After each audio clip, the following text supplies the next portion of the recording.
السلام علیکم ورحمۃ اللہ. لا حول ولا قوة الا باللہ. حسبنا اللہ ونعم الوکیل. یا حی یا قیوم برحمتک استغیث. لا الہ الا انت سبحانک انی کنت من الظالمین. اللہم صلی علی محمد وعلی آل محمد واصحاب محمد اجمعین الی یوم الدین. آمین. مفتی صاحب آئے ہوں اور اس کے بعد اتنے سوالات کیسے آ سکتے ہوں؟ انہوں نے پھر اپنے کال رکھو. ٹھیک ہے. 5 منٹ کی جو ان کی ویڈیو تھی نا جی، جاتے جاتے انہوں نے جو ڈرتے ڈرتے ایسے ایسے دیکھتے ہوئے بنائی اور جس طرح آئے تھے ویسے ہی چلے گئے، اس کو میں 10 علمی پوائنٹس کی شکل میں ڈسکس کروں گا. اس کے جو ان کے جو فرامین ہیں نا ان کی شرح بیان کروں گا. علمی پوائنٹ نمبر 1، انہوں نے کہا میں 22 گھنٹے کا سفر کر کے آیا، کتابوں کا بورا اٹھا کے لایا.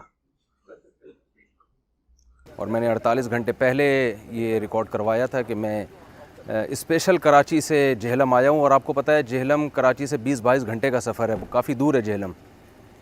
اور میرا مقصد صرف اور صرف انجینئر صاحب سے ایک محبت کے ساتھ ایک اچھے ماحول میں بات چیت کرنا تھا. کتابوں کا پورا بورا لے کر آیا تھا میں، لیکن بہت افسوس سے کہنا پڑتا ہے کہ اتنی زیادہ غیر ذمہ داری کا ثبوت دیا جس کی ہمیں توقع نہیں تھی. لوگ کہہ رہے ہیں فتح تھی، ان کے چہرہ پھر لٹکا ہوا کیوں تھا؟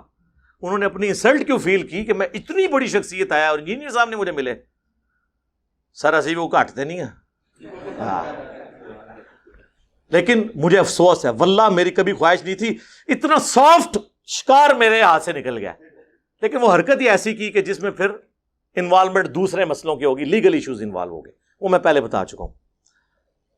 یہ ان کا سفید جھوٹ ہے کہ 22 گھنٹے کا سفر کر کے آئے. یہ بائی ایئر آئے ہیں، وہ 2 گھنٹے کا سفر ہے. سمجھ آئی؟ یہ جھوٹ بولا. 22 گھنٹے کا تو میرے جیسے غریبوں کا سفر ہوتا ہے نا. اور کہا جی گاڑی میں وہ گاڑی اسلام آباد سے جہلم تک آئی تھی، تو 1.5 گھنٹہ 2 گھنٹہ یہ لگا لیں، 4 گھنٹے کا ٹوٹل سفر ہے. پکڑے کیسے گئے یہ جب ایئرپورٹ اترے، وہاں ہمارے اسٹوڈنٹس تو ہر جگہ بکھرے ہوئے ہیں، انہوں نے ان کو دیکھ لیا، پاس گئے. یہ سر ہمارا ہی حوصلہ ہے. میں نے سب کو کہا ہوا ہے کہ ہر بندے کی رسپیکٹ کرنی ہے. وہ مفتی صاحب کو ملے اور کہا کہ مفتی صاحب آپ اسلام آباد آئے ہیں تو پھر انجینئر صاحب سے ملیں گے. کہتے ہیں ان کو ساتھ ہی رنگ فاق ہو گیا کہ انہوں کس طرح پتہ لگ گیا. صاحب کشف تے نہیں کدھر انجینئر صاحب بندہ بھیجتا ہے انہوں نے، وہ ہر جگہ بندے پہ نے بھائی. پھر انہوں نے کہا مفتی صاحب آپ کے ساتھ سیلفی لینی ہے. انہوں نے سیلفی بھی لے لی اور وہ سیلفی انہوں نے ہمیں بھیجی ہوئی ہے. لا دیں یہ ویڈیو، لا دیں لا دیں لا دیں لا دیں لا دیں لا دیں. سر ہوا کچھ یوں تھا اس دن کہ سوموار والا دن تھا، 4 تاریخ تھی، اور 2:35 پہ نا میرے بھائی کی فلائٹ تھی. ریاض سے اسلام آباد آ رہے تھے، تو ہم وہاں پہ باہر انتظار کر رہے تھے کیونکہ نا آج کل وہ کرونا کی وجہ سے نا وہ ایئرپورٹ کے اندر نہیں جانے دیتے، ریسیونگ کے لیے آپ کو باہر کھڑا ہونا پڑتا ہے. تو اچانک میری پیچھے نظر پڑی تو کافی لوگ سیلفیاں لے رہے تھے. میں نے کہا یار پتہ نہیں کون آیا ہوا ہے. میں نے دوست کو بولا، میں نے کہا یار پتہ نہیں کون آیا ہوا ہے، لوگ سیلفیاں لے رہے ہیں. خیر چھوڑو، ہم بھائی کو دیکھتے ہیں. پھر وہ جو میرا دوست تھا وہ اس کی نظر پڑی، وہ کہتا مفتی صاحب آئے ہیں. تو جب دیکھا تو واقعی مفتی صاحب تھے. پھر ہم گئے، جب ان کے پاس سیلفی لینے گئے نا تو وہ پریشان تھے، مطلب اس وقت بھی پریشان تھے.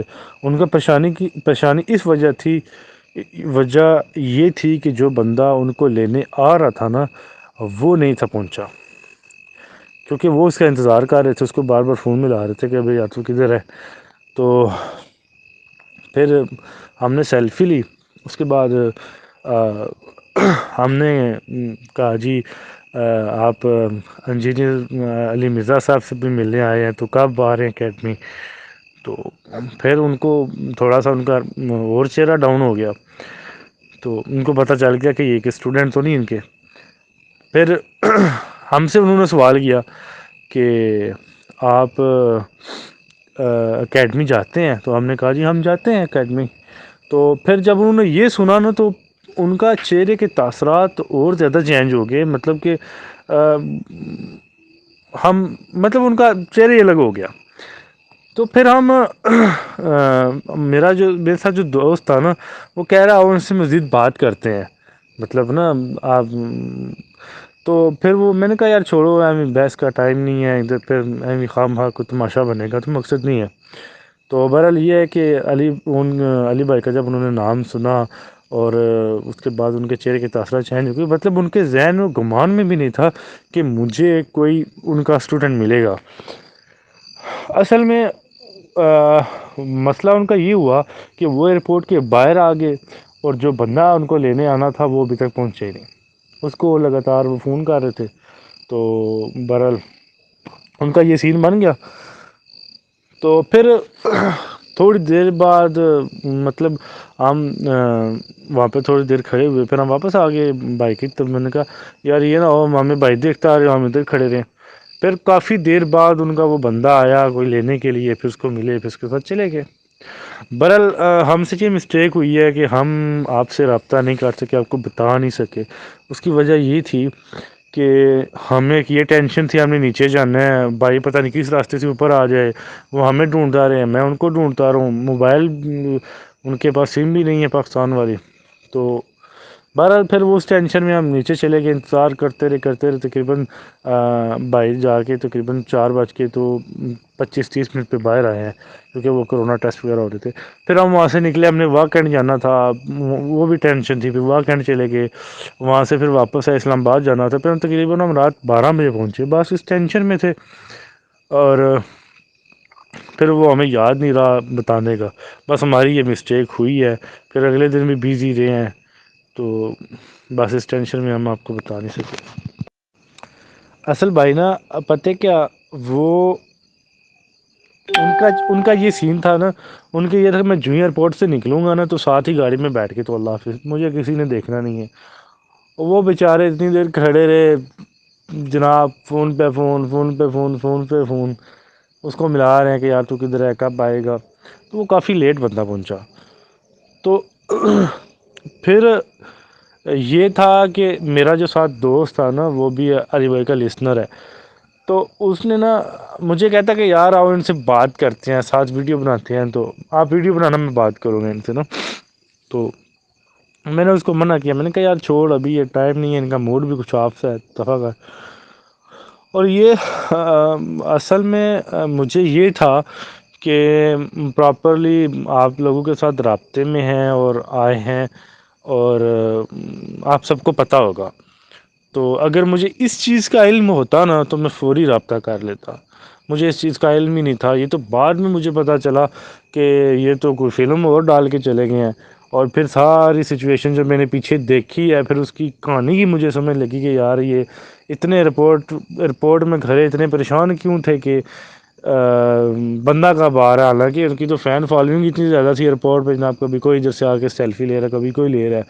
تو حالانکہ بندے کو خوش ہونا چاہیے کہ یار میرے اتنے زیادہ لوگ چاہنے والے آئے ہیں، تو خوش ہونا چاہیے تھا، پر ان کے تاثرات ہی الگ تھے۔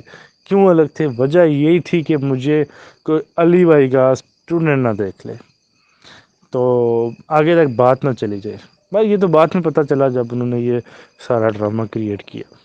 تو پہلا جھوٹ یہ کہ 22 گھنٹے کا سفر نہیں، 2 گھنٹے کا سفر۔ دوسرا یہ ساتھ ہی اس کے یہ جو انہوں نے کہا کہ بورا لے کے ہوں کتابوں کا، سر قرآن و حدیث سے دلائل دینے کے لیے بوروں کی ضرورت نہیں ہوتی، یہ بابوں کی کتابوں سے حوالے دینے کے لیے بوروں کی ضرورت ہوتی ہے۔ یہ تو ایک موبائل کے اندر حدیث کی کتابیں آ جاتی ہیں، اور قرآن یہ کتابیں وہ دوسری لے کے آتے ہیں، حدیث کی نہیں لے کے آتے، تو بورے کی تو ضرورت ہی نہیں تھی۔ آپ اپنے عقائد المحند علی المفند جس کا تعارف شریف اینڈ پہ میں کرواتا ہوں، اور حضرت معاویہ رضی اللہ تعالیٰ عنہ کا خروج خلیفہ راشد مولا علی رضی اللہ تعالیٰ عنہ علیہ السلام کے خلاف، آپ اگر امیر شام کی حمایت کرتے ہیں تو اس کو قرآن و حدیث سے ثابت کریں نا، بابوں سے تو ثابت نہیں کرنا۔ علمی پوائنٹ نمبر 2، میں محبت بھرا پیغام لے کر آیا تھا انجینئر صاحب کے لیے۔ یہ محبت بھرا پیغام یہ ہوتا ہے کہ آپ جناب جا کے چوک میں کھڑے ہو کے اس طرح ویڈیو بنا کے 48 گھنٹے کا آپ کہتے ہیں تیرے کو 48 گھنٹے کا ٹائم ہے، جناب ڈاکٹر طاہر قادری صاحب کنٹینر تک کھلوتے ہیں سن، یہ محبت بھرے پیغام؟ بھائی 1 سال سے آپ کا ایڈمن ہمارے ایڈمن کے ساتھ رابطے میں ہے، ہمارے فون نمبرز آپ کے پاس موجود ہیں، آنے سے پہلے حمزہ علی باسی بھی تو آئے ہیں، حسن الیاس ان کے ساتھ آئے ہیں، 2-3 دفعہ ان سے ٹائم طے ہونے کے بعد وہ یہاں پہ تشریف لائیں. ایک طریقہ ہوتا ہے آنے کا, یہ طریقہ ہوتا ہے آنے کا. محبت بھرا پیغام اس طرح لایا جاتا ہے. اور پھر اس محبت بھرے پیغام میں جو زہر چھپا ہوا ہے, کہ جس بنیاد میں نے آپ کو بلایا تھا کہ میں نے آپ کے ساتھ اکیلے بات کرنی کیمرہ مین کی موجودگی میں, یا مفتی تقی عثمانی صاحب ساتھ بیٹھ جائیں, تیسرا کوئی بندہ نہیں. آپ نے اس کو وائلیٹ کیا اور کہا کہ 6-7 میرے ساتھ بندے ہوں گے, جس میں ایک مولوی کا بھی نام لے لیا جو 11 سال سے ایڑیاں رگڑ رہا ہے کہ انجینئر صاحب کے سامنے بیٹھ جاؤں. تو میں نے کہا بھی تیری تو ویورشپ سینکڑوں میں بھی نہیں ہے, بڑے کو بلاؤ. اور اس کو پتا تھا میں جب 6-7 کا نام لوں گا تو یہ بیٹھنے کے لیے. آپ کو میری شرائط نہیں پتا. دوسرا میں نے 1.5 گھنٹہ المؤنت میں بات ہوگی, 1.5 گھنٹہ باقی مسائل پہ حضرت معاویہ رضی اللہ تعالیٰ عنہ, ٹھیک ہے وہ تو ہم نے پہلے مانا ہوا ہے, اس کو آپ المؤنت کے کھاتے میں ڈالیں کیونکہ آپ عقیدے کا مسئلہ. اور 1.5 گھنٹہ باقی مسائل میں دیوبندیوں کے سارے مان لوں گا فروئی, اگر وہ اپنے عقیدے المؤنت والے اور حضرت معاویہ رضی اللہ تعالیٰ عنہ کا مولا علی علیہ السلام کے خلاف خروج کو حق ثابت کر دیں قرآن و حدیث کی روشنی میں بغیر دلیل کے آپ کے عقیدے مان لوں گا. جس میں بار بار کہتا ہوں, جب تک قادیانی ختم نبوت کو نہیں مانتے ان سے رفع الیدین پہ بات نہیں ہوگی. وہ رفع الیدین نہیں کرتے, میں کرتا ہوں. تو میں اب ان کو یہ نہیں کہوں گا کہ تم حنفیت چھوڑ دو, وہ حنفی ہیں, انہوں نے اپنی ویڈیو میں کہا ہوا ہے ہم حنفی ہیں. جی, حنفیوں سے نکلا ہوا ایک وہ ٹوٹ کے الگ ہوا جن کی ہم نے تکفیر کی. We follow generally Imam Abu Hanifa's fatwa were very largely accepted by the Ummah, and unless we find reasons to disagree with him, we would generally follow the Fiqh Hanafiya. Investigate personally, directly. The